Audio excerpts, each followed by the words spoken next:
Hello. How are y'all? Good. Nice to have you. This is a new room.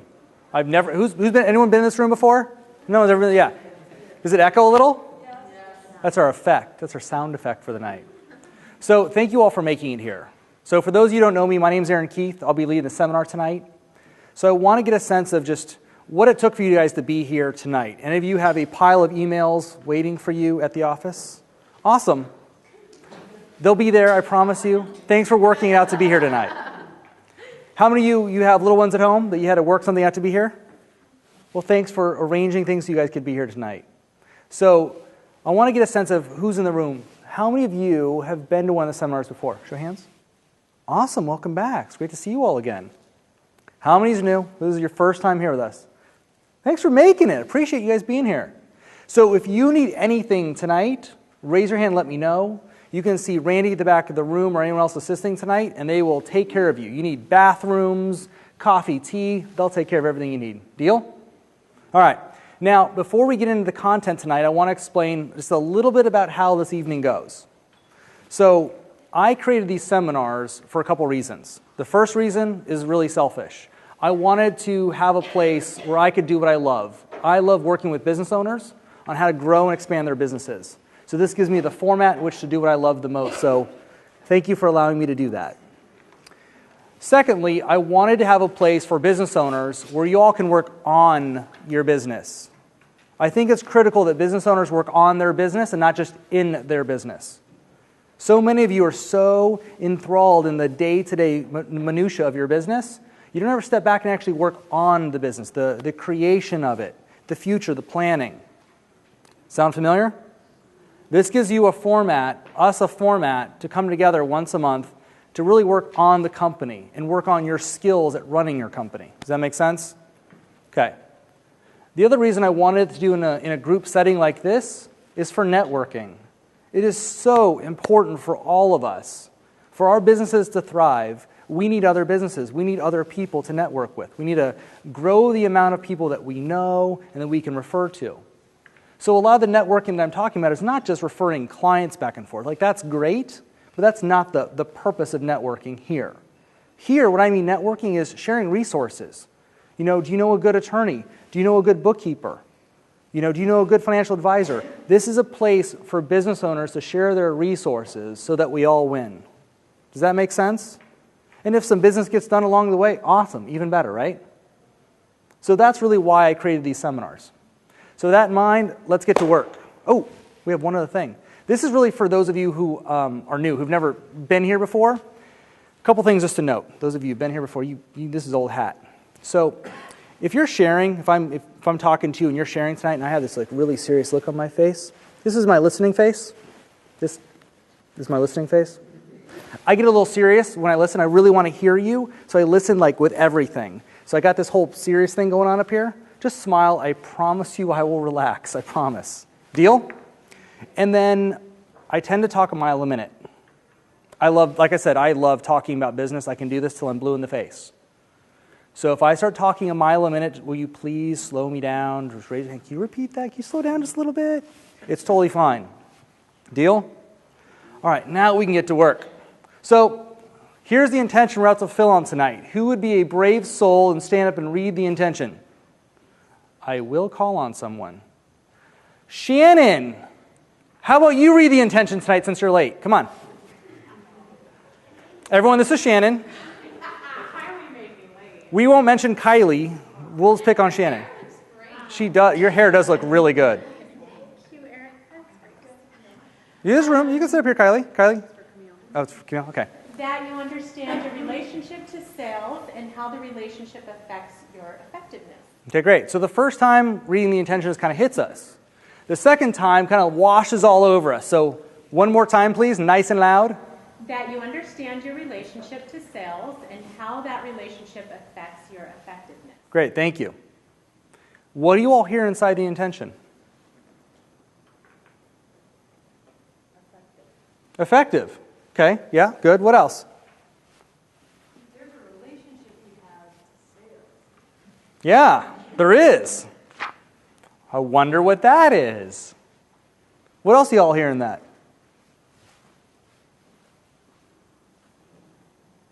Yeah. Somewhere there could be problems in your relationship to sales. A little louder one more time. Somewhere or somehow there could be problems or issues with your relationship to sales that you might need to understand. There might be. Yeah. I guess it's the same. Just there's a cause and an effect. So basically, how we relate to sales and whether we're scared or it could be fear, who knows what it may be. It's going to affect the amount or the level of sales that we have. So. Okay, good. So let's talk about sales. What makes someone effective at sales and selling? What makes someone effective at sales and selling? Yeah. Confidence. Okay, what else? Yeah. Persistence. Personality. Showing value. Stacy. I think it has to be a relationship between the seller and the purchaser. Great. Got to have that relationship in place. Yeah, Lance. Being organized. Being organized. This side of the room is winning, by the way. Randy. Clarity. Renee. Just knowing what's involved in the process. Knowing what's involved in the process. Yeah. Knowing what your clients or customers really want or need. Knowing what your clients or customers want or need. Yeah. Customer seeing the value in the service or product that you're offering. Absolutely. Yeah. Come on, this side. Joanne, thanks for volunteering. I will call on you. This is full contact leading. Charm? Absolutely. Charm definitely plays a part in it. Yeah, charm, personality. What else? Yes, in the back. You're romancing your customer. Romancing the customer. I like it. I like it. Trust. Okay, good. What else? Education. You got to educate your customers. Absolutely. Be knowledgeable about what you're selling. Yes, knowledgeable about what you're selling. Absolutely. Yeah. Solving problems, like solving your client's problems. Solving your client's problems. Yes. Consistency. So we get in the world of this. So that is all valid. That definitely all works. And consider there's something else. Consider it's your preparation. Consider it's your preparation around sales that has you be effective. So here, we'll take an example, right? Let's take an Olympic skier. Okay, Olympic skier. An Olympic skier puts in a tremendous amount of mental preparation and physical preparation prior to ever standing up at the gate. And then that 2-minute race, that 2-minute slalom down the hill, how effective they are, how that race goes, has to do with all the mental and physical preparation they put in before ever standing up on that gate. Does that make sense? How many of you're sitting there, coffee in hand, headset on, phone list in front of you, are actually thinking it's my preparation that's going to have this 5-minute phone call be a success? Yeah, it's something that's not often thought about. That's why we're looking at it tonight. So a lot of it really has to do with your preparation. The mental prep and the physical prep. Make sense? All right. Make sure we didn't miss any of this. Yeah? Well, there's mental preparation for a skier, yeah? Their mindset. And there's physical prep, right? They have to work out the body. They have to learn how to move. They have to understand how it all works. Yeah, but I mean, if you're not a skier, let's say you own Sales. a business. So let's look. What do I physically have to do to get ready to call potential clients? We're going to get to that. It's in the seminar. Jeez, you want to cut to the end. Get here late and cut to the end. Jeez. We're going to get there. So we're going to enlighten you about what definitely what the mental prep is and what the physical preparation is going to be, because there's not just one thing. There's a whole slew of things under each one. So I love where you're going. We're going to get there. Let's start with the very first one. So we'll start with the mental side, okay? The mental side's generally interesting. There's a lot there. So we're going to start with something called context. So under mental preparation, one facet that we're going to look at is called context. So someone tell me, what's context? What's context? Anyone know? The lens through which we see something, I guess. Ooh, good. The lens in which we see something through. Huh? What's that? That's contact. Funny tonight. I like it. Okay, it's the contact, or it's the lens you see things through. Gotcha. What else? What else? How else could you say context? It's your perspective, yeah. Yeah, so to kind of sum up context, context gives you your experience of life. It's a really easy way to think about it. Context gives you your experience of life. So if you want to check in with yourself right now, and let's say you're having fun, that's your context. So whatever you're present to, whatever your experience is right now in this moment, is your context. Make sense? So here's a little story that kind of helps flush this out or create this a little bit. So walk with me on this journey. So way back in time, go way, way back in time, there's a man and he's walking down a cobblestone street. And he looks off and he sees this man, he's like banging away at this stone. As the man starts to get closer and closer, the guy's like sweating and cursing. He's like, bang, bang, bang. Walks up and says, "Sir, what are you doing?" He's like, "I'm chipping stones." "Oh, okay." And he keeps walking down the street, and off on the right, he sees another guy. As he gets close, the guy's like whistling. He's having the best time. He's whistling, he's singing, he's having an awesome time. He walks up and says, "Sir, what are you doing?" He's like, "I'm building a cathedral." Two men doing the exact same thing, having a totally different experience of life. That's context. So there you are. You're sitting down at your desk. You have your phone list in front of you, coffee. You know what you're going to say. What are you doing? Are you chipping stones or are you building a cathedral? How many of you, be honest, how many of you sit down to make sales calls, you're chipping stones? How many of you are actually building a cathedral? Sometimes. How many of you are just not going to raise your hand no matter what I ask you to do? Okay, just want to make sure, just want to check. Just be honest. Does that make sense? So let's do the exercise. What I want to uncover is what is your current context around sales? See, many of you have a disempowering context. Some of you have an empowering one, but you may not have consciously created yours. It may just kind of be there by default.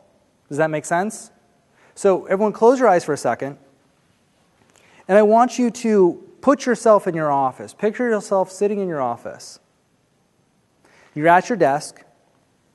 You have your phone in your hand or your headset on. You have the list sitting right in front of you of the 10 people you're going to call. You know exactly what you're going to say. You have your script all laid out. You've practiced it. You've mocked it.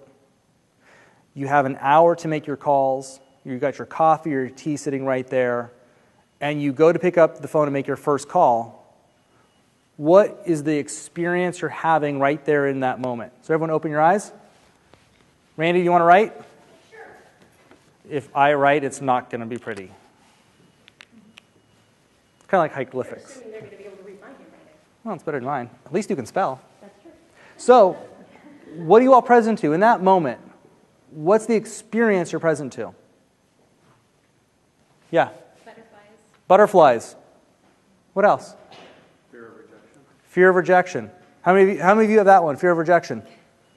Yeah, it's good. What else? If it's someone with whom I have a relationship, then I feel like I'm calling a friend. So then all the uncomfortableness dissipates. Okay, But good. if it's not someone I have a relationship with, then I'm scared and I'm shaking and I hate it. Scared, shaking, and hate it. Thanks for being honest. That's good. What else? Excitement. What's that? Productive.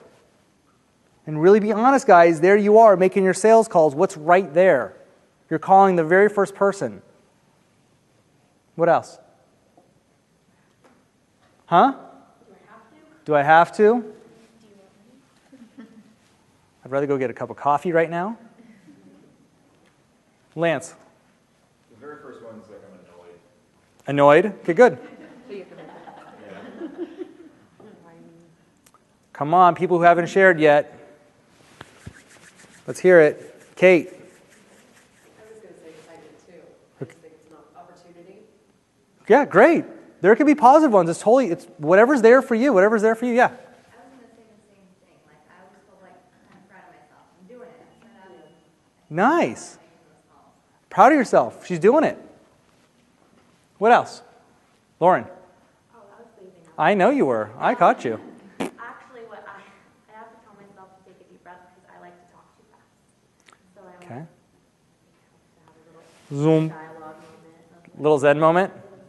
Okay. Little self-talk. Okay, good. That's great. What else? Matt, what about you? Let's see here. You make a lot of sales calls. Sometimes it's, I guess, procrastination. Procrastination? How many of you have procrastination? There's the one that was missing in the room. All the ones who haven't raised their hand just raised their hand. So I think we can pause there, because that was the other half of the room. Okay, so procrastination. And just out of curiosity, what's the experience that's having you procrastinate? Because there's something underneath the procrastination. What's that? Dread. No, that's the honesty, because if you really look, how often are you actually pretty afraid? A lot, right? If you really are honest with yourself, without the whole, like, I got to look good and have it all together, that's usually what's there, is there's usually a lot of fear. Interesting, right? So, thank you. How effective do you think your sales calls are going to go with that as your context? That's right. That's the easy answer, right? That was like a setup, like, bink. That was the obvious answer. But why? So let's just take dread. So if dread is your underlying context, what would actually happen if you made sales calls from dread? Like, if I'm a fly on a wall watching you make sales calls with dread present, what's it going to look like? They're going to hear that. What's that? They're going to hear that in your voice. Yeah. So what's your voice going to be like? Quivering, all over the place, stuttering, or talking too fast. Like when I get nervous, I talk like super fast. Okay, and then what's going to happen when you're talking about your product or your service? You'll miss something, skip something. Yep, because when you're really nervous, what's your attention on? Yeah, and when you're doing sales and you want to be effective at sales, where does your attention need to be? On them. So we could simply sum this up and say, if you're nervous or have a disempowering context, most likely your attention is on you. If your attention's on you, it's probably not going to go so well. Would you agree? Great. So what we need to do now is start to actually create an empowering context. And like, he had a really powerful what was your context again? Excitement. He was excited about it. How effective are you at sales? Pretty effective. How much did you grow your company last year in sales? 62%. 62%, which is how many millions? 26 million? Pretty effective at sales. Get his context, though? Yeah. You're the most successful salesperson at your company, correct? No. No? People better than you? Well, would you bring them in then? Get out of here. Jeez. Just kidding. But, I mean, I know Jim. Highly successful at sales. Trains a lot of salespeople. And look at his context. Right? Your context really is decisive. It really does create what your results are going to be. So a lot of you may have a mildly successful or mildly empowering context, which is great. But most people have never sat down and actually designed, like consciously put thought to, what do I want my experience to be, and actually designed it as such. Make sense? So that's what we're going to do.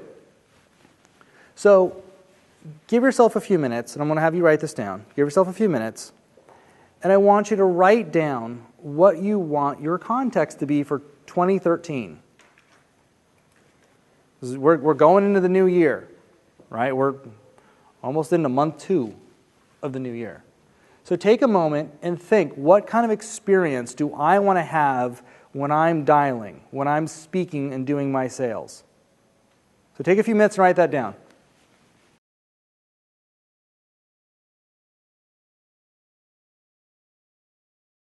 All right, so I want to take some sharing. What did you all come up with as your contexts? Confident. Hold on, let's do an exercise. So we're going to stretch. We got to get the blood flowing. Arms up. Awesome, thank you for volunteering.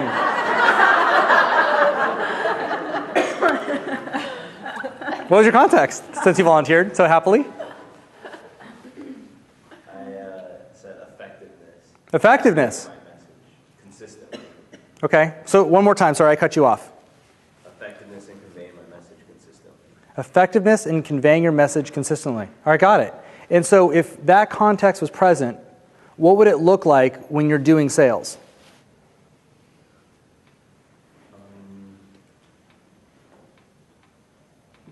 It would be concise and to the point. You'd be focused. Yeah. Can you hear like that? In that context, you'd be focused. Given your sales goal this year is probably a good thing. Yeah. All right, good. Who else? Don't make me do the stretching exercise again. Yeah. I'd be excited and eager to connect with others in a meaningful way while conveying my message. Awesome. That's great. What else? Yes. Nice and loud. To be prepared and organized. To be prepared and organized. I feel like I could be more lighthearted and relaxed about it. Gotcha. I like it. So if you're lighthearted, you're not going to be all stressed and uptight. If you relax, you can listen, you can focus. I like it. What else? Yeah. I put honest and trustworthy.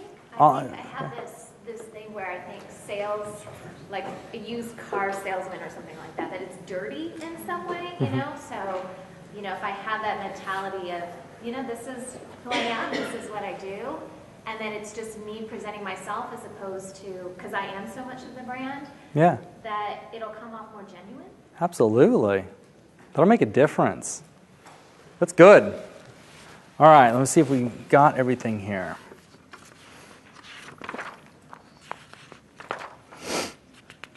Got that, we got that. Okay, good. Okay. This is a part we do not want to miss. So, you all have your empowering contexts. So, I want to just give you a quick second to share with your partners. So, partner up with the person next to you. Twos. How about you two? Could you spin around? Sure. You two, twos. Stacy, would you spin? Twos. All right, jump in here and do 3. Mom's listening. Got it. All right, so here's what I want you to do. Just real quick, here's what I want you to do. Meet your partner. Everyone meet your partner.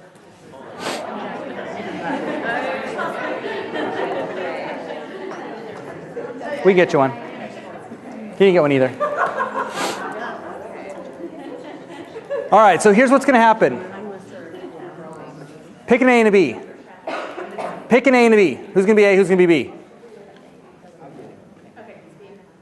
Lauren, which one are you? You're B? All right, A is going to go first. So A's, I want you to share your context with your partner. And then I want you to share what difference would you see that context making in your effectiveness in sales. We're not used to sharing that part. We're not used to looking at that part. So it's okay if it takes you a second to kind of work yourself through it, okay? It takes a moment. So share your empowering context around sales, and then really share, like, here's how I see this positively affecting my ability to sell. We clear? So once A, you've gone, then switch, then B, you'll go. Okay? All right, go ahead.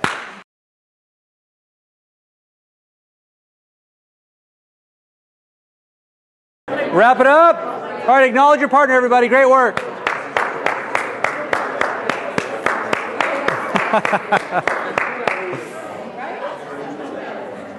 Okay, bring it back, bring it back. Was that good?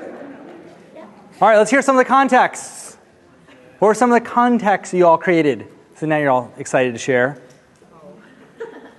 Yes, Camille. I am excited, calm, present, and at peace, totally confident that what I have will provide a tremendous value to the person on the other end. Love it. I like it. Who wants to follow that one?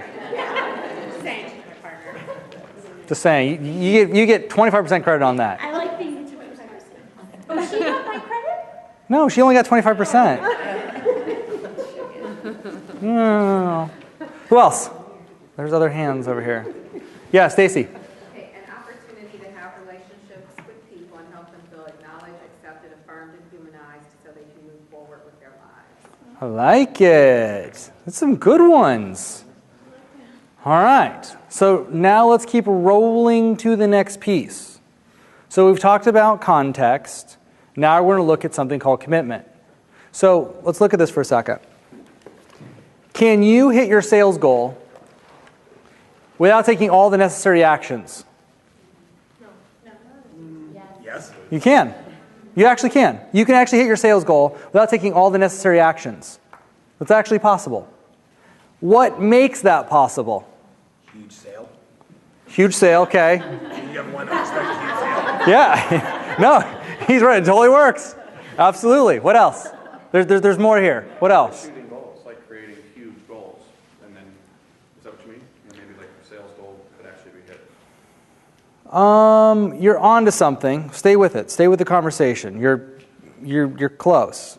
So keep looking, everybody. What would have you achieve a sales goal without taking all the necessary actions? There's something that makes that possible.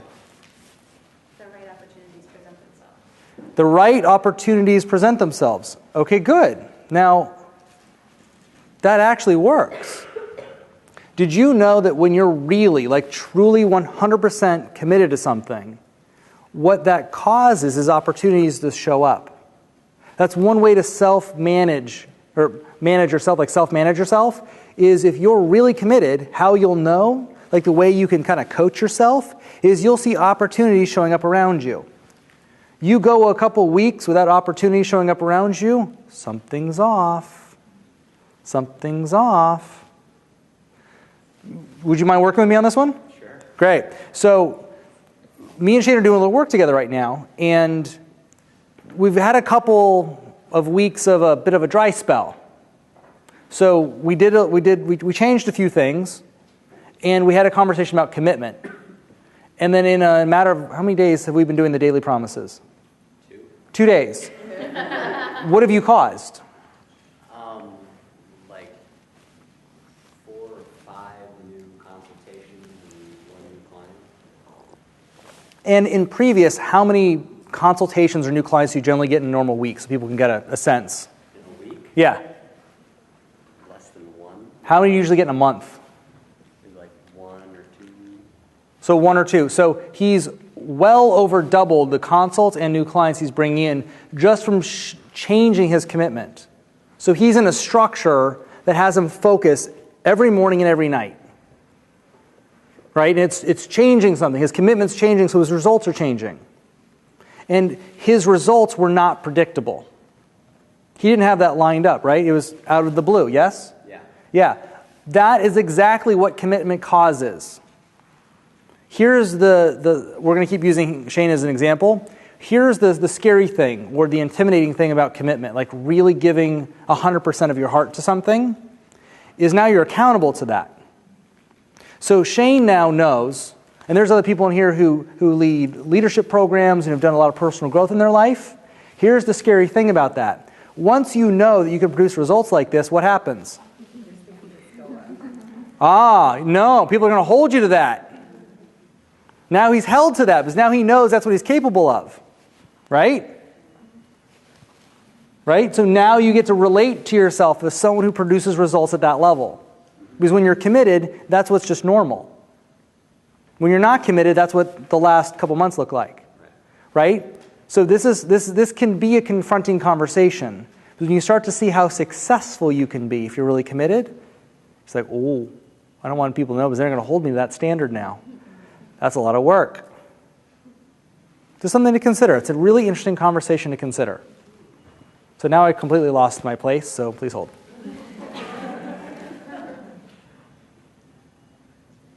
Okay. We're doing this seminar at the beginning of the year for a reason. It's the beginning of the year. We need to get the momentum going. We need to cause sales. We need to, we all have sales goals for the year, and we have something to go generate and something to go cause. So most of us start off the new year with a little pep in our step. We're ready to go. We're pumped. Had a little vacation. Now we're ready. So during the year, a lot of us, our commitment starts to fade. Why? What causes our commitment to start to fade? Any idea? Yeah. Setbacks or something that deflates your enthusiasm? Absolutely. Setbacks, you start missing a few sales targets. Next thing you know, it's like, I'm giving up on the year. Yeah, what else? Comfortable. I'm like, I'm kind of liking this, and I just kind of stay steady. How many people get comfortable? You get that comfort thing. Someone like, yeah, things are going pretty good. I'm just going to kick my feet up today. I'm going to take a Friday off, go snowboarding. Yeah, try to get a little comfortable. What else? Burnout. How many of you get burnout during the year? If you're a client of mine, you should just raise your hands. I've watched it. Right? What else? Your vision fades. Your vision fades. Yes, that's a big one. How many of you that happens to you? You kind of forget why. Like, why am I doing this again? Yeah. All of these things make up your commitment fading. Yeah. Really bad client that just Pulls the plug on you. One good energy sucker will do that to you. Mm-hmm. Yes, we got rid of one today, didn't we? Okay. So I want you to look at your 2013 goal. So everyone, let me think. Yeah, we're going to keep this private, but I want you to actually see it because there's value in looking at it. Take a moment and actually write down your sales goal for 2013. Just write down so you can see it. Monthly, or you mean for the year? Either, however way has you connect, you can do both.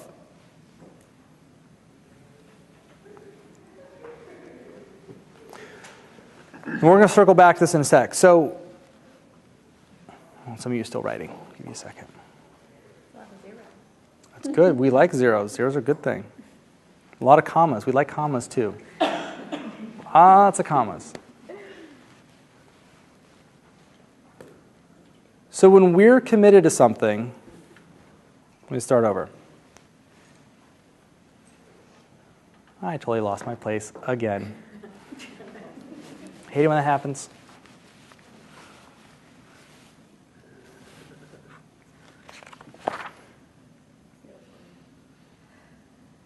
I know where it's going now. Back to the sales goal. Redirect. Back to the sales goal. What had you guys set that as your sales goal? Why did you set your sales goal as your sales goal? Because it's a little bit above what I've been doing, so it's like 7% above what I've been doing. Okay, like a logical reason. Yeah. Yeah. How many of you set your sales goal as like a logical reason? Raise your hand, like tall. I need to actually see this. Okay, got it. So you think that's sustainable? Is that sustainable, setting a sales goal from a very logical place like that? Very number driven, let's just do 7%. Do you think that's sustainable? Is that going to keep you committed? No, there's no emotional buy-in. Right, we need emotional buy-in. This is one of the biggest things that has people fade is emotional buy-in. It happens all the time. Thanks for being a guinea pig on this. It happens a lot. We set our sales goal. We get all committed, like, yeah, I want that money. Yes, number looks awesome on paper, right? But a sexy looking piece of paper is not going to get you through the mornings and the tough calls and the challenging clients and all that stuff. It's not going to have it happen. What's going to get us through? Something's going to get us through. What's going to get us through? You're committed to certain things you want out of your year, out of your life. You want to have that, then you're going to work hard to make enough money to have it. Yeah, absolutely. That's exactly the answer. You want to be emotionally connected to the things in life that money is going to provide for you. Not all experiences cost money, but a lot of our experiences do cost money. In one way or another, they do cost money. So to have your sales goal present for yourself, and then have next to it the things in life that sales goal is going to provide you, that keeps you emotionally engaged. And when you're emotionally engaged, you tend to stay committed. Does that make sense? Because it's going to be hard. Growing a business is not easy. It's just not. There are many days of tears. There's many days where you want to throw that stapler through the wall, right? There's many days you want to quit, and some days you quit. An hour later, you hire yourself back with a raise and bonuses and a massage. It's tough. It is. It takes something to be a business owner. It really does. So you have to make that bridge. You have to make that bridge. It will have you be more successful at sales. Because when you're doing your sales calls and you're doing your sales meetings, you'll be intimately connected, not just to your sales goal, but to the difference that your life will have because of it. Does that make sense? Yes? Okay, good. So let's do that work. Let's actually look. Let's actually write it down. So now you have your sales goal present. Take a couple minutes, like really let yourself think. What are the experiences that you'll get to have out of achieving that sales goal this year? So take a few minutes and start writing down the different experiences that you're going to have. Any questions, or is this pretty clear? Okay, start writing. I'm going to give you a couple minutes.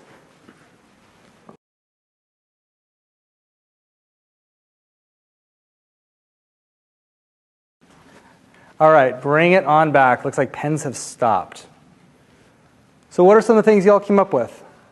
Yeah? Every time I go to Costco, my kids look at the playground set they have there. Uh-huh. And like, look at it. And only if I met this target goal could I justify spending the money on it. They're like, oh. I like. They do put it up in the air. They do. They totally do. So you can take the kids and be like, kids, Mommy's going to get you this by the end of the year. Put yourself on the hook. Put yourself on the hook. You can't disappoint the little eyes. What else? What'd y'all come up with? What are some other ones? In the back of the room. Kate, what'd you come up with? To be a successful business coach and just stand tall and proud that I've built this business. Gotcha. So just the recognition, the honor of doing it. It's great. What else? Sort of like that, but knowing that as the money's coming, that it's correlated to actually making the difference that I'm here to make. Got it. That's great. Shannon? I want a housekeeper twice a week. Housekeeper twice a week. I have that. That's a good one. That's a good one. Yeah. Lance, what about you? Similar, but an assistant. One assistant. Okay, good. Yes? It's important for me to be a role model for my kids so that they know that whatever they want to do in life, they can do and they can pursue their passion and be successful at it. Mm-hmm. So be a role model. That's huge. So you got to share a lot with them then, so they can really see. Well, they see everything pretty much. Oh, do they? It's like, out of the house. It's right. Oh, it's right there. Yeah. Mommy, why did that stapler go flying? It's happened. Yes, Renee. Twice a week. Well, I just want to say that I had that as one of my goals, a while back. Guess what I have? That's right. You got to. Hey, you said it. You said it. It happens. Everything she says in this seminar happens. By the way, that's how she got the guy sitting next to her. She said in the seminar. I'm saying it happens. Okay, so you guys got that. Okay, we've set context. We've looked at commitment. So let's keep going through this. So we're still looking at the mental preparation for sales. So again, we have context, we have commitment. The next one I want to work on is called passion. Passion is another one of these very, very critical pieces to sales. When you share passionately about the difference your product or service makes, that's what sales is. So when you share passionately about the difference that your product or your service makes, that's what sales is. So someone give that back to me. Yes? It's like if you believe in what you're doing or what you're selling, if you believe in it, then the person you're trying to sell it to will hopefully lead to believe in it too. Okay, what you said is good. I said there's something different. They both will get you to a good place. So let me just say this again. This is really important to absorb. Sharing passionately about the difference that your product or your service makes is what sales is. That's sales. Now, look in your life for a second. How many of you know business people who've been in business a while, or maybe not, maybe they haven't been in business very long, but they have a successful business. They have an honestly really successful business. Have you noticed that many of those people, not all of them, but many of those people, they're very comfortable, they're very at home about sharing about the difference that their product or their service makes. They're very at home with that. They're very comfortable talking about how passionate they are about their product or their service. They're very comfortable sharing about the difference it makes. Have you noticed that? Any examples? Anyone have any examples? Yeah, Stacy. I had lunch with a person who sold bedding for horses made out of coconut rather than pine. And he could wax poetic about the difference between pine crap and coconut. Right. Was he successful at what he did? Yeah. It's really interesting. Now, let's look. I mean, some of you in the room, you may not have a problem here, but it's a great place to look. How many of you notice that you're a bit suppressed when it comes to passionately talking about what you do for a living and the difference it makes for people? Well, this is like this. What's this? Like how many, really? Yeah. What gets in the way? What gets in the way?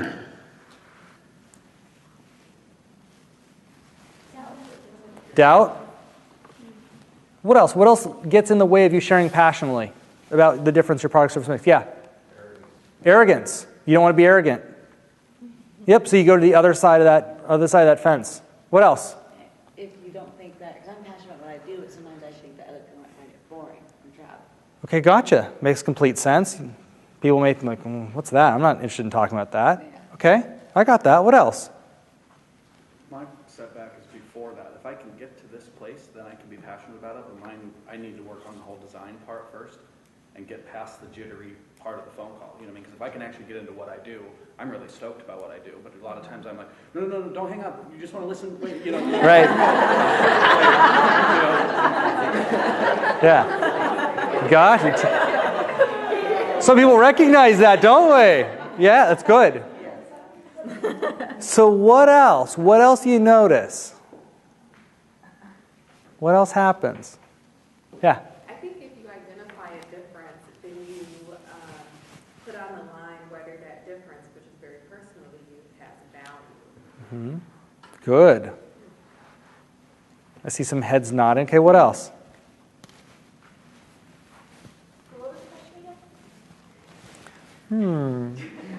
Let's consult Manuel. What keeps you from sharing your passion? We all get stuck. At some time, we all get stuck, don't we? And it's different for everybody. But something usually will stick us where we get suppressed and we don't share passionately.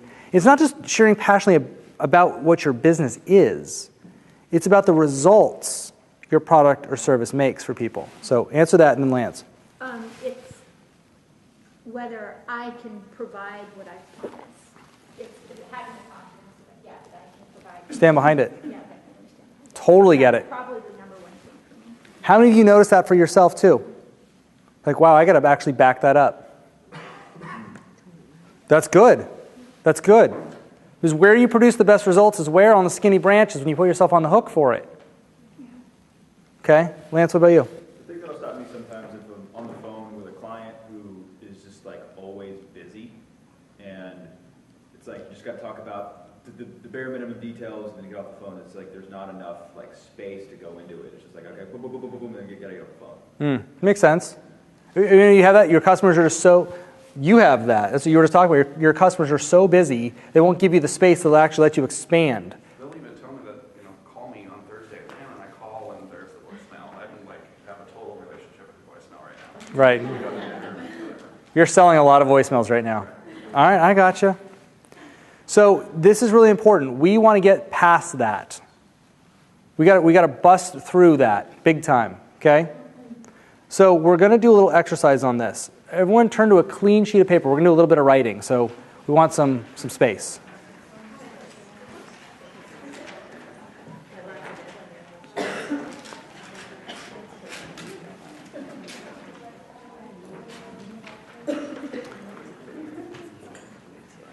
So before we get into the exercise, we're going to do an exercise in just a second. Just get yourself centered around this really quick. If you're focused on those concerns, what's your attention on? It's on you. Well, it is on the negative and it's on you. So if you're focused on all those concerns that we just flushed out, your attention's here versus being on the other person. So are you going to be more effective selling with your attention on yourself? No. To be effective at sales and selling, your attention needs to be on the other person. Yes? That's what this practice is about. You have to train yourself to get your attention off of you onto someone else. You're going to hear better. If you hear better, you're going to hear their concerns. You'll be able to work with them better. Your communication skills will go up. Your sales will be way more effective when you're focused on them and making a difference for them versus you. Correct? So this is a really critical part I want to bust up here. Because for a lot of you, these concerns or that other context is going to come up and get in the way of your effectiveness around sales. When really what we want you to do is get really present to them and just share with them passionately about the difference your product or your service can make for them. Inside of their sharing, they'll choose to work with you or they won't. Either way, they'll have a good experience. Because who wants to be, I haven't heard the used car salesman thing, but isn't that a pretty big one for a lot of you? Like you don't want to come across as all pushy and used car salesman like, yeah. But when you're being authentic about the difference something makes and how excited you are about it, people want to hear about that, even if what you do has nothing to do with them. Seriously. Have you ever listened to someone talk passionately about something that had nothing to do with what you were into? It's still fun to listen to, isn't it? It's still engaging. You're learning something new. Okay? All right, so let's do the exercise. I'm going to ask you a question, and then I'm going to demo it with someone first, just so we can see how it's done, and then I'm going to actually have you do the writing. So you don't have to write down first. We're going to let's get the question out there first. Here's the first question. What difference does your product or service make for you? So who wants to work with me on this question before we start writing? So no writing. Who wants to work with me on this? Sure. Tell them what you do, Jason. I go to martial arts school, so I get the ability to teach anywhere from ages 4 to 58. So I really feel that through martial arts, I'm the only martial arts in the room, but I think martial arts is an amazing vehicle to empower and encourage people to be more than they already are. And I think of it less as a physical art and more just as an inspiration. But luckily, it is through physical motion, and I happen to think I get blessed to be able to do that. So, and through this motion, you can reach people on a mental level. Awesome. All right. So, what difference does your product or service make for others? What I think for people is, well, right away, I would think an encouragement, like a self-confidence. Okay. Where I think rather than looking to say, oh my gosh, what just happened wrong, to, man, how can I fix this right now? How can I correct this problem? In martial arts, you don't have a lot of time to wallow in your own self-pity because it's only going to get worse. Right. So there's this almost like a, hold on, what I'm trying to do here. Well, instant gratification. Yeah. You get instant gratification, positively or negatively, of what you're doing. Okay. And I just realized I asked you one question, then I asked you another question. So we'll get to that one. Okay. So what difference does your product or service make for you? We're going to get to them. Because a lot of us, we're more used to looking at how what we do affects other people, not necessarily what we gain out of it. It's not selfish. This is supposed to be a win-win scenario, yes? It is. This has to be a win-win for all involved. So look first at you, then we'll get to your customers next. So what difference do you get out of doing this? Focus. Let's say more about that. So it keeps me, like for the day-to-day, when I start to drift off, I realize that I almost kind of say is like Jason does this, but the martial artist says, no, you cannot do that. Gotcha. You have to stay driven. You have to stay self-disciplined and determined to get your goal. Gotcha. No one will do it for you. You need to go out and get it yourself. So it's almost like a self-governing thing. Like the martial arts, Jason, it trues up your integrity, it trues up your... It seems like it trues you up to things when like the other Jason may want to do something else. There's like a responsibility you have. Is that what I'm hearing? 100%. Awesome. So that's a lot of benefits there. What are some other benefits you think you get out of doing what you do? Well, of course, I feel that not only will I be able to live long, but I'll be able to live a nice, healthy, productive life for as long as possible. Gotcha. So your body's improved. Yes. Your health and well-being. Correct. Awesome. You guys getting a sense of where we're going here? All right, so let's do the work now for you. So everyone take a moment, and I want you to write down, what difference does your product or your service make for you?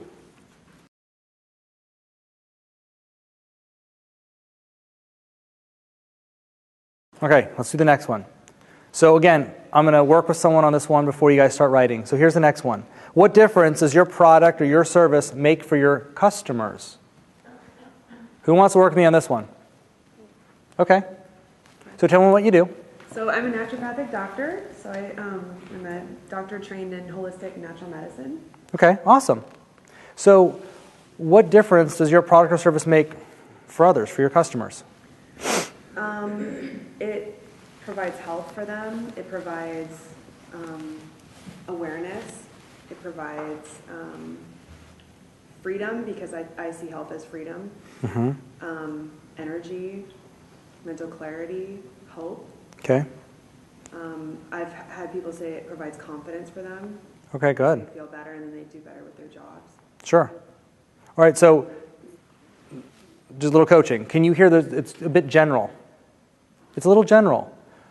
This is what's so valuable in this exercise, is really drilling down.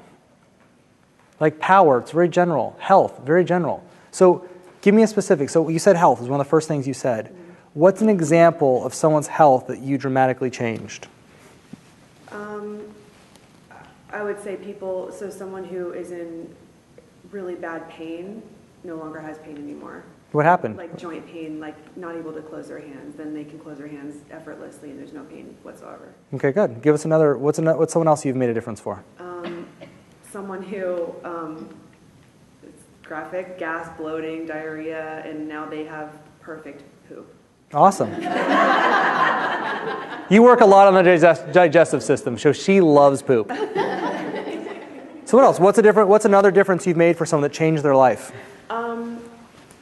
So one woman who has been really depressed and just basically doesn't have any drive and just feels just incredibly blah, now has energy and now can now has confidence at work and feels just happy.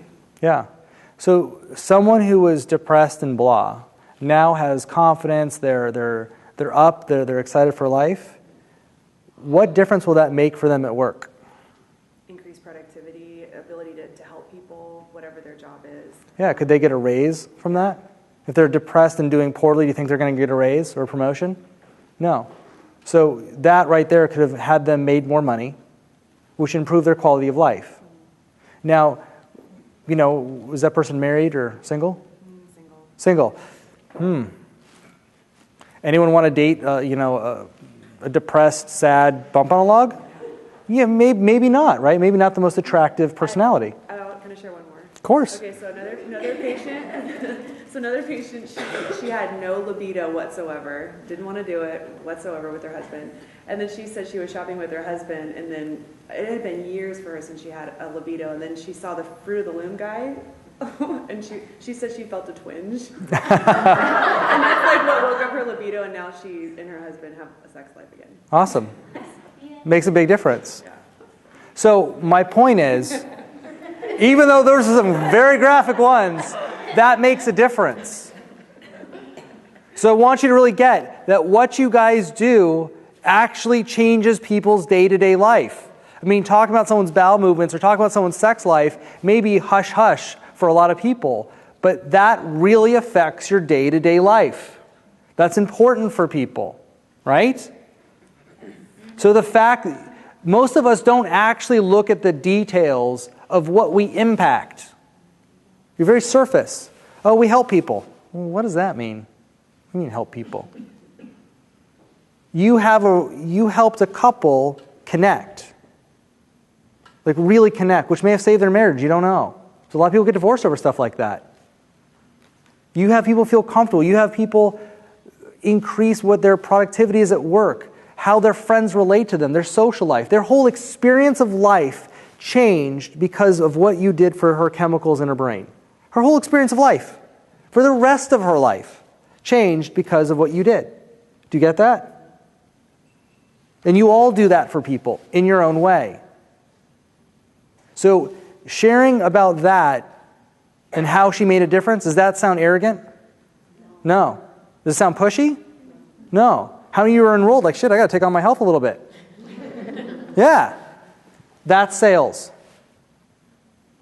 Sharing about the difference that your product or service makes and sharing it passionately is what sales is. That's all the sales is.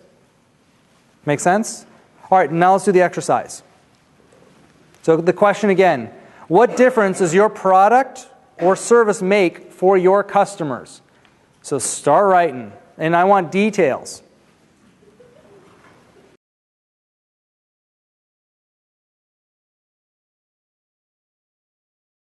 Eyeballs, eyeballs, eyeballs. All right, ready for the next one? Okay. So here's the next one. What difference does your product or service make for the community? Community being your small community here in San Diego. It could be the country. It could be the world. So don't start writing yet. Nope, no writing yet. Who wants to work with me on this one? Okay, awesome. So for the community, well, first of all, what I do. Yeah, tell them what you do. So I do medical equipment, I do specialty custom CD for people who have been injured or have long-term disability. And then I also modify their homes and their spaces so they can stay there throughout life. Okay, great. You all get that? Okay. So how does your product and your service make a difference for the community? So for the community, what I do allows people to stay home for a longer period of time, and that impacts our financial health as a state tremendously. So if someone can not have to go into a nursing home, that can save the state of California $6,000 a month for their care, plus impact their family and their loved ones because they get to be somewhere where they're healthier, happier, and cared for. And I think that's huge. Huge. And then as far as the community, well, people who are properly outfitted with accessible equipment can then interact with each other or with other people and in spaces where they may not have been able to before, like schools or community centers, and create relationships that were not otherwise possible. You guys got that? That's really cool. Now, I'm going to thank you. I want to add another one to this because I think there's some value, and a lot of people don't necessarily look at this one. So some of you know I just got back from South Africa. I was there for 3 weeks on holiday over the break. And I was there with one of my clients and several other people, but one of the people I was going there with was one of my old clients. And I worked with this person back in the day when they had a business and a part-time job to help pay for the business. And it was really amazing because he now has this wildly successful business. And I got to watch someone who's a friend of mine and who's a former client spend money in South Africa. And, you know, that country could use a little help right now. You know, there's some real struggling people there. And to watch him spend money, and all of us spend money there, and not worry about the dollar amount so much because, you know, we give someone an extra US dollar over there, it goes a long way. So for us to tip a little more or you know, don't worry about it, just keep the change, for us was nothing. For them it was huge. So by his business thriving, he made a difference for his community, the world community called South Africa. He actually got to make a difference for them because his business was doing so well, he could spend freely. We could spend freely over there. Our spending, us having the means to go there and do activities there and give them our money generously, made a difference for that community. Big time. Does that make sense? So we don't always think of it so big scale. So I just want to give you an example of and also like big scale, not just our local, but a lot of what you do is much larger than just San Diego. And if you kept going, all of you will see it reaches larger than what you think.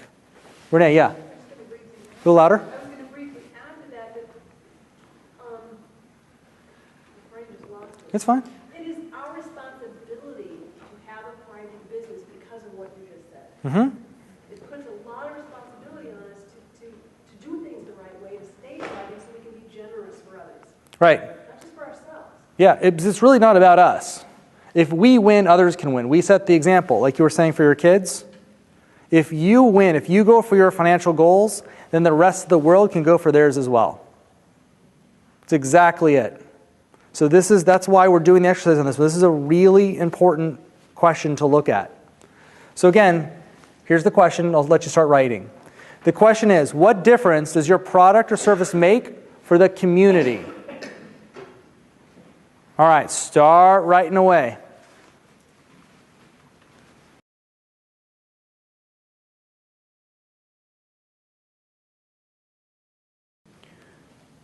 All right, bring it on back. And again, we'll have more time to keep working on this. So bring it on back. So I want to take some sharing. I want to hear what some of you wrote down. Randy, will you go?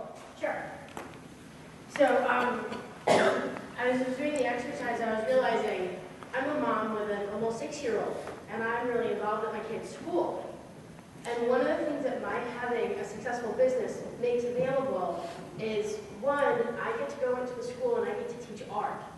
So I'm one of the parents that gets to go and learn art to go bring it to the school, because the schools can't afford to have official art teachers, so the parents are the ones that do it. So that's one way.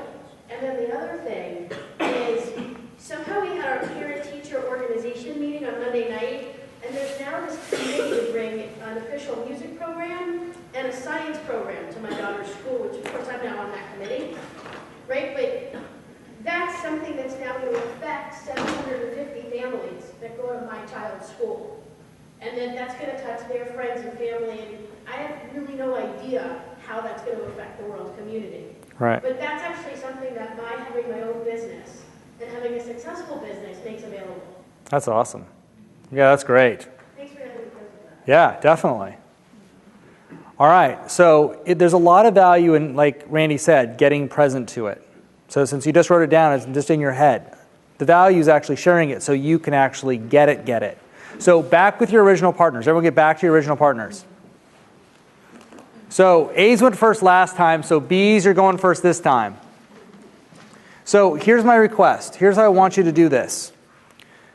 I want you both to share your answers to number 1. So B's are going to go, then A's are going to go. After you've both gone, then move on and do 2 together, and then do 3 together. No? Not clear? Instead of going one person going all the way through your questions, then the other person going all the way through the questions, I want you to both share back and forth about question number 1, and then be complete. Then do 2 and get complete, and then 3 and get complete. Yeah?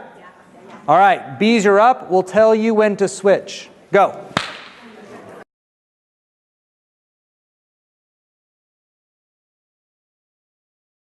All right, everybody, wrap it on up. Acknowledge your partners. Great work.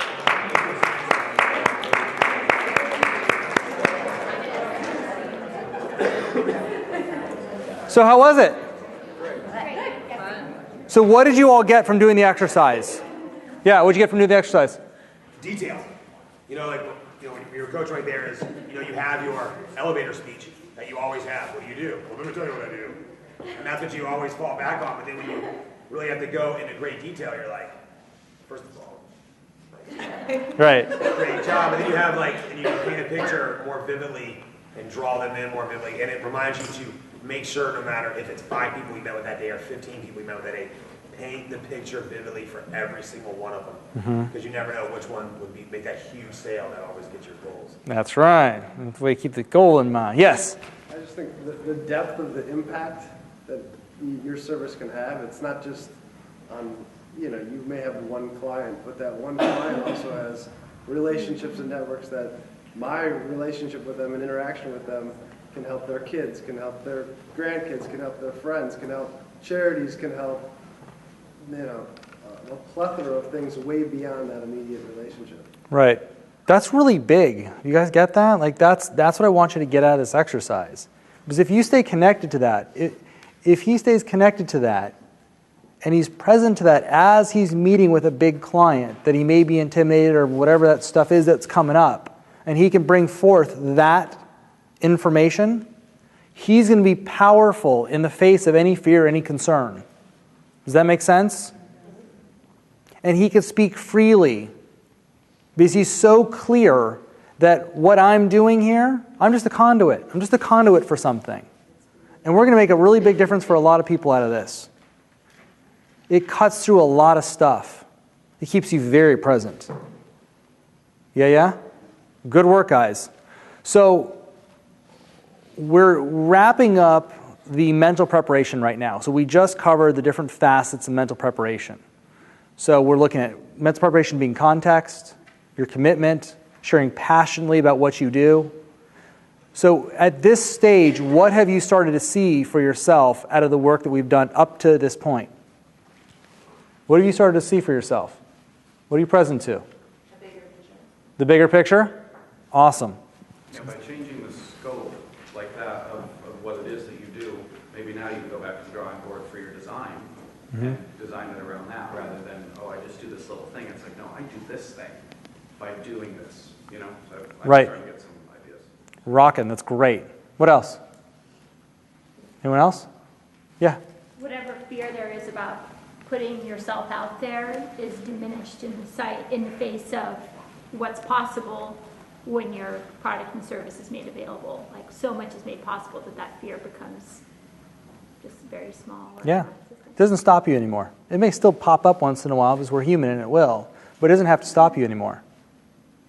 So, hence, this is why we do the work on the mental preparation. Mental preparation is huge when it comes to our effectiveness. Okay, so we're going to table that for now. And now we're going to switch gears. We're going to start to look at our physical preparation. Shannon's section. You've been waiting for this all night, Shannon. This is for you. Okay. First thing we're going to look at is sales time. So Shannon, what is sales time? The time that I have blocked off in my calendar each week that I am contacting past clients or business alliances, inquiries, things like that. Awesome. You guys get that? That's what sales time is. So let's hear it from someone else. What else is sales time? Yeah. Is that sales or marketing? Sales time can be all-encompassing. So sales time, depending on how you look at it, there's some people who like to separate marketing and sales. Marketing is generating interest. Sales is having someone determine whether they're going to buy or not buy from you. So for me, I mean, I'm not cold calling people saying, "Hey, you ready for a divorce?" You're really not looking solid there. Call me. So my sales and marketing are together because mine come from referrals or business alliances, people or the internet, people that are already interested or needing my services. So not really cold calling. Right. So that's probably why it's internet. And it's great. It depends on how you're running your business, like she said. So some people, they separate their marketing and sales. Some people combine it. Because here's the truth. If you don't have enough sales appointments, what do you have to go do? Market. So it's really easy in this conversation to ball it all together and looking at it as marketing/sales time. So that's what that time is. What does it look like to actually do marketing and sales? Like, what does it actually look like? If you're doing your sales time like we're speaking about, what does it actually look like? What does it look like? If I'm watching you, I'm in the back of your office spying on you, what does it look like when you're doing marketing and sales? Yeah? Talking to people. Talking to people. Yes. You're in dialogue. Are you making a flyer? Are you doing research on some really great companies you should meet? No. Sales time is in action. That's what I want to clarify here. Sales time is you being in action. All the preparation to go market and sell, that's prep. That happens on your business day, that's preparation. So I want to make this really clear. There's a lot of business owners that I asked them, how much time did you spend this week? I spent 5 hours doing sales and marketing. You did? Really? What'd you do? Well, I designed this whole thing and I made this spreadsheet, right? And the spreadsheet correlates over to my phone that does this other doohickey thingy on my website. I'm like, awesome. How many people did you talk to? What are you talking about? Huh? Right. Sales time, that is interactive. You're in action. You're sending the email. You're having the phone call. You're doing the meeting with the client or the prospective client. That's sales time. It's action. So I want to make that really clear before we move on. Now, how often should you have sales time? Don't, hold on. If you are a client of mine, don't answer the question. Someone who hasn't worked with me. How often do you do sales time? Hour a day. Okay, good. I like this guy. This is good. Good answer. You get a star. So he's right in there. It's weekly. That's what I'm hunting out here. It's weekly. So I don't care if your business is slam packed to the walls with customers and you have a line down the block. How often you do sales? Weekly. If you have like a mediocre businesses, it's all right. It's in that middle ground. You do sales weekly. If you have a brand new business that you started yesterday, you do sales weekly. Sales happens every single week. That time happens every single week. What happens to a lot of you is the busier you get, sales goes out the window. It does. I'm really busy. I got customers to take care of. Right? Talk to her. She does this. So when you get really busy, sales time happens. Sales time never leaves your calendar, ever. For the rest of your company's existence, it's always in the calendar. So you should schedule it and forget about it. Forget about it meaning don't change it. Sorry, I shouldn't say it that way, should I? Set it and just follow it. That's much better coaching, right? Yes. So generally the next thing that kind of arises in the room is, well, how much time should I spend? So how much time do you think you should spend doing sales? Every week. How much time? 5 hours. What else? We got quiet in here. Well, you're probably going to want to look at what your sales goal is and then work out, look in reality what it's going to take to achieve that sales goal. Exactly. Your sales goal has to correlate to the amount of time. So for a lot of companies, here's one way to start to look at it. If your company is thriving, like you are very, very busy, your company is it's in a place of thriving and growth and you're very, very busy, you're probably spending 1 to 2 hours a week. It's generally the norm. If you're kind of in that middle position, like you're still growing, you're still expanding, it's probably anywhere between 3 to 6 hours a week. If you have a very new business, there's a tremendous amount of room for growth, or if you do sales for a living, you're probably spending anywhere between 7 to 10 plus hours a week. Now, let's kind of pivot off of what Lance said. Take just a brief second. I'm not going to look, but write down how many hours. Actually, no. Let's just actually do this verbally. How many hours? Be really honest with me. How many hours do you generally spend on a given week, like a normal week, doing sales time? How much time do you think you spend doing sales every week? Average. An hour. Okay. Renee? 45. What? 4 to 5. 4 to 5. Nomi? 1 to 2. Okay. Now, answer the question for yourself. Just look for yourself. How much time do you spend doing sales on your average week? And then let's look at what Lance said. Is that time enough for you to hit your sales goal? So be really honest. This is a place to do it. How many of you're not spending enough time every week to hit your sales goal? That's awesome to know. Tell the truth. I mean, it's the beginning of the year, right? Let's fix it now. Let's just fix this now. So that's what I want you all looking at. You want to start to get really, really clear on how much time you're spending on your average given week, correlated to, that's my sales goal. That trues you up. There's an integrity to that, right? Because you can't be mad at the end of the year if you don't hit your goal, if you didn't spend the time, right? So it's going to be really important for you all to start calendaring the sales time that's enough sales time that's an actual match with integrity to your sales goal. Yeah? My question would be, not that I'm trying to block the time out, but just from my own thinking, would you consider client retention part of sales time as well too? Mm-hmm. Absolutely. Okay. Yeah, that's selling. You have to sell to keep the customer. That's the ongoing sales. Okay. That's absolutely so. Yes, and even cross-selling counts. So an existing customer, what's that? Example, please. Yeah, cross-selling. I don't know your business intimately. I know it decently well. So it could be, you have a kid who's taking lessons with you, and you notice the parents, the mom and dad come every single time. Let me finish, man. It's like Jeopardy. Jeez, immediate. I thought it was Jeopardy. I'm sorry. Damn. I forgot where I was at. You already got the gold star for the day. Relax, you won. So he has a lot of energy, right? So yes, he gets where we're going here is, the parents come every time, right? And you see him standing there and they're always watching little Johnny out on the mat. Go up to the parents like, hey, listen, we got an adult class on Saturdays. What do you think? Why don't you join? Why don't you come take a class? That's cross-selling.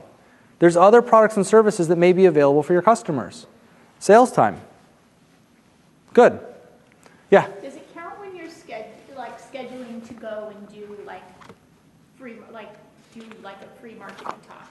So to generate leads, does that count, or is it actually? It's going back to what Shannon says. Every business has its unique points. So for some businesses, yes. Probably for your business, it would count. Lead generation is going to be marketing. And right now, it's not like you have a massive list of salespeople to call, right, of customers to call. So if you were to call every lead you have, I'm just going to make this up. Let's say she calls every lead she has. Maybe that takes up an hour of her week. But she can do the rest of her time. She has to market. So you want to fill your time with marketing activities so you can then go do sales appointments. Make sense? So that for your business, absolutely. Okay, any questions? All right, let's keep rolling here. So we talked about what sales time is. Let's look at the quality of your sales time. So everyone focus, right? You're sitting at your desk, got your empowering context, you're committed, you're passionate, you got your list of phone calls, your script, you got your headset on, you got coffee, you got your tea. You realize something just happened. What just happened? Something just happened. What just happened?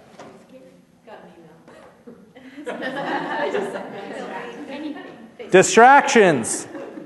Distractions happen. We should make that t-shirt. Distractions happen. Only for business owners. Distractions happen. That's what happens, distractions.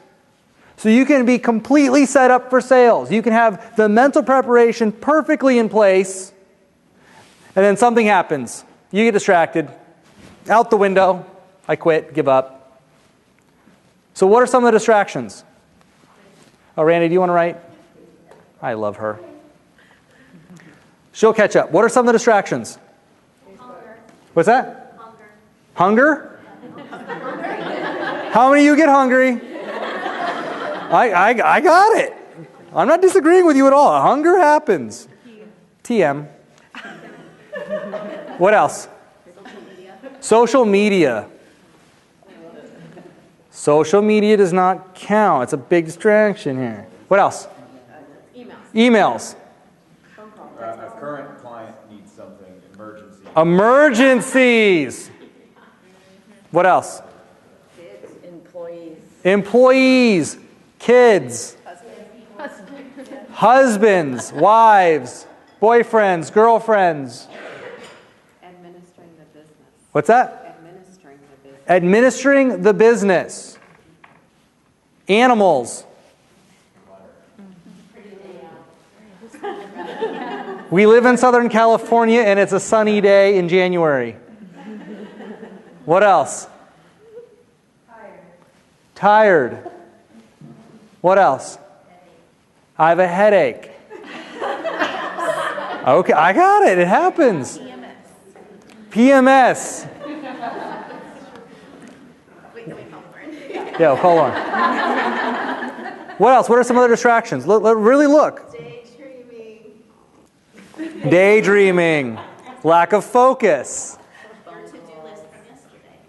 Your to-do list is screaming at you. You have to pee.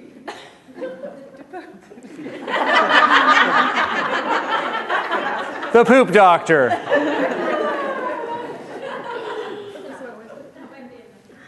What else? Really look, a lot of you get distracted. So I know we're having a little fun with this, but narrow in. What actually distracts you when you're doing sales? So I know some... The World Wide Web. Internet's Social media. So yeah, social media is a massive one. We have that one down. Internet and just in general. YouTube. Clutter. Cleaning your office. Yeah, cleaning and clutter. Oh, yes. I can hear What else? I work from home. I get solicitation phone calls. Solicitation phone calls. People knocking at the door. Knocking at the door. Yeah. Training people, like people that need immediate training, like something having to train someone. Oh, got it. Yep, a staff member needing training or having questions. I haven't heard text messages yet. Oh, someone said text? Text message is a huge one. Oh, yeah. In the back. Significant others. Shane just got thrown under the bus. Okay. Discouraged by too many voicemails, having to leave messages. You're like, this is not a good time. I will try back later. Got, okay, voicemails. Saw a hand. Hand. Any other ones?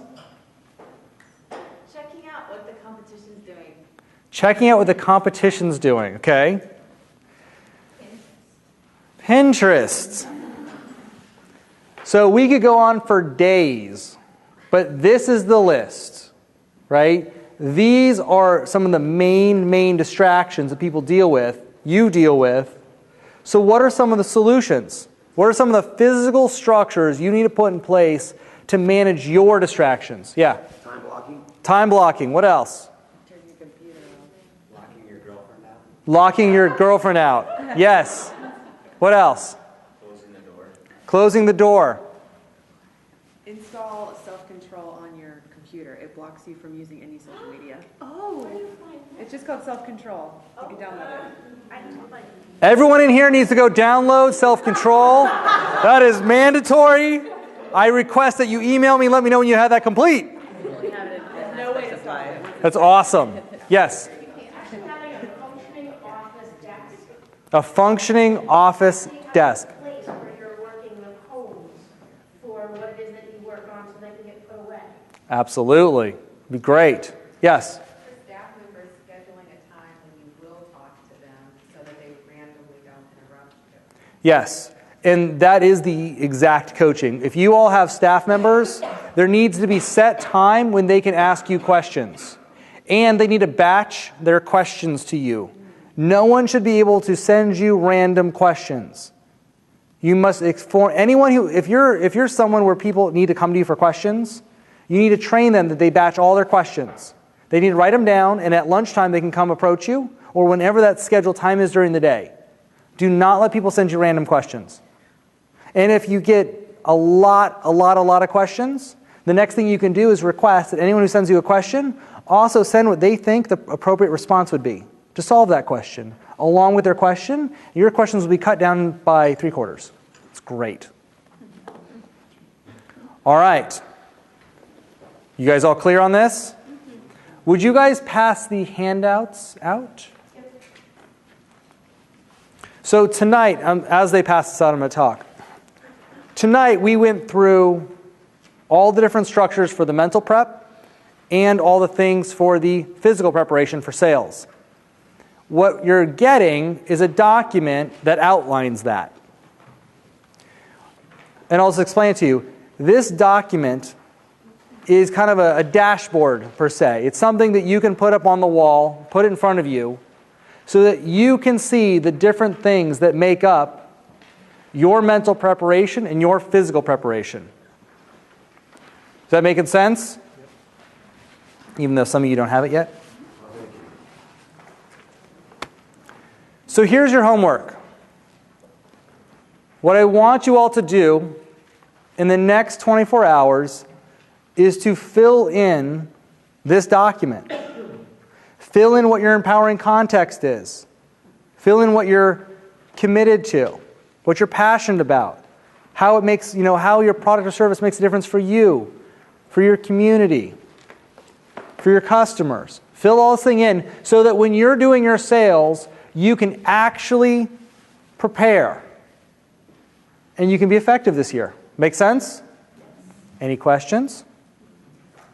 All right, so I want to take some sharing. What did you all get out of the work we did tonight? Yeah. An improved sense of empowerment about what I'm sharing with the world. Awesome, that's great. That's really great. I like it. What else? What else did you get tonight?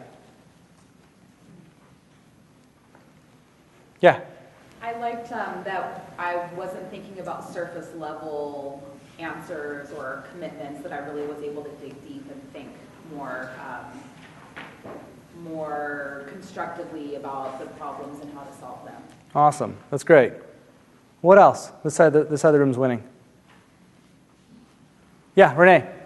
Well, and every time I take a seminar, I get this even deeper, but just a sense of there's a formula here. It's simple, maybe to actually execute it fully and do some work, but it's in its simplicity, it's just right there. Yeah. It's, okay, check, got a good context, check this off, check that out.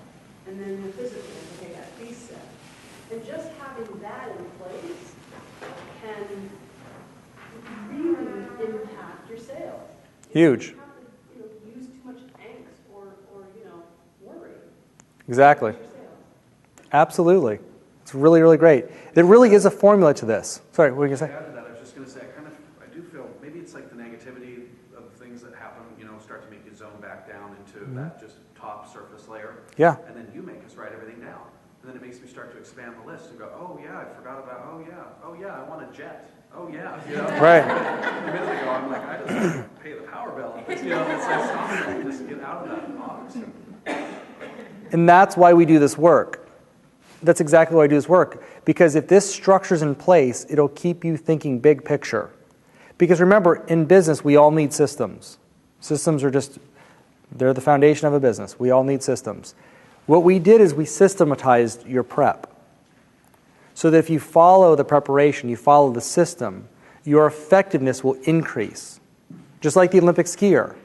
If they do not prepare mentally or physically, they're not going to win the gold. The one who prepared the most generally wins. Who wants it the most, which is part of the prep. Make sense? Well said.